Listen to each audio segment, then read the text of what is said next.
spent the last 10 years developing these wiring diagrams and making these the most effective as they can be as far as progressing through each one of them for the students each year.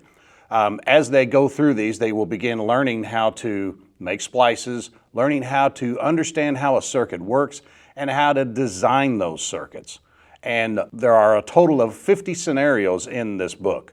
So there is more than enough material for students to be able to repetitively do things, expand on those wiring scenarios, and ultimately do what we call at Electric Lab as skill retainment. We want them to leave the program and know how to do it and remember how to do it, not just to have a one-off experience and then hopefully remember it sometime later. This is what builds skill retainment.